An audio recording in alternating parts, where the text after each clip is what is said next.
Welcome. It's the Matic. It's the illest blood in the land. Welcome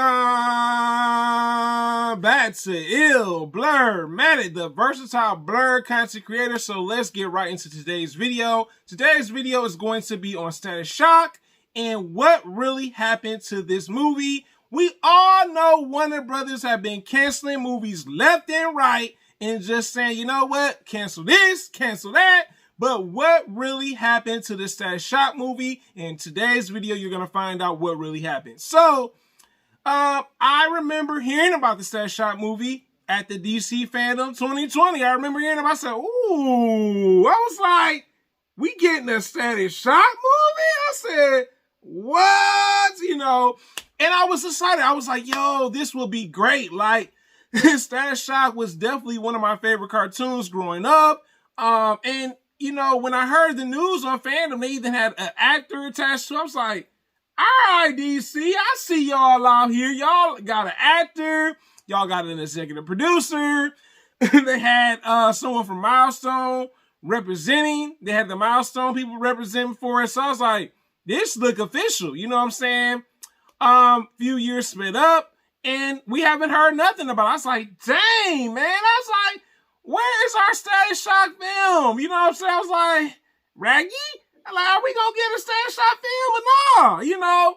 So, apparently, I think this was what really went on behind the scenes. So, remember when we saw that they had an actor for the DC Fandom? I think there was a difference of vision.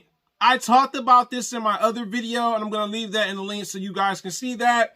So I think apparently DC's vision for a live adaptation Static Shock movie was primarily DC. That's when it became a problem. You know what I'm saying? And the reason I say that to some degree is like, well, me personally, don't get me wrong, I was loving either way. If it would have been a cartoon Static Shock movie, I was going to go see it. If it would have been alive, I would have went to go see it. You know what I'm saying? But DC seems like they were more gearing towards a live comic book adaptation movie for Static Shock, which would have been a big risk. You know what I'm saying? Because we have not seen a DC movie with a black superhero since Steel. And that was the 90s, okay? That was the freaking 90s. So that would have definitely kind of shaken up Hollywood and also the DC fandom of the fans that wanted to see something like this. Now, would it have been better as an animated film?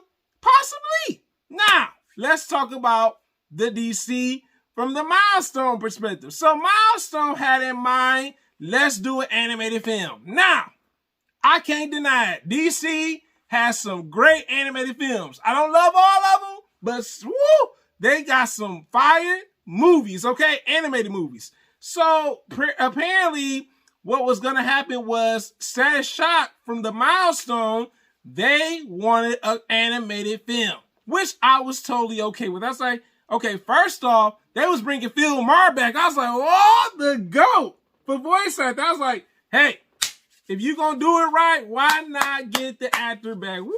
I was like, man, that would have been incredible. You know what I'm saying? And I think Milestone was going that direction.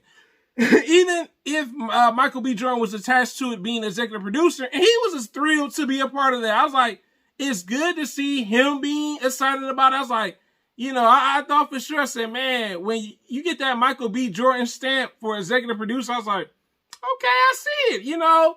So, you know, it was definitely interesting to hear that they were going to actually do an animated film. And also Jim Lee was going to be attached to this project. I think towards the end of this, DC and Milestone fell out again. That's how I really look at it. I said, well, maybe, you know, DC was like, yo, we're going to do a live adaptation, and that's what it's going to be.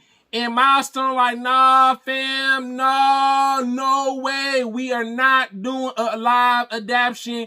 Give us the animated adaptation, or we not going to do the film, which is understandable. And this is where it becomes a problem, because DC's like, yo, we the big fish. We got more notoriety because we are a bigger brand.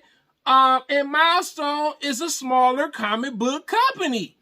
And it's unfortunate because I thought for sure, I said, yo, it would have been great to see this. Now, fans are still speculating, like, with this whole new 10-year plan, with the movie not still happening, will this include Static Shock in a future debut film?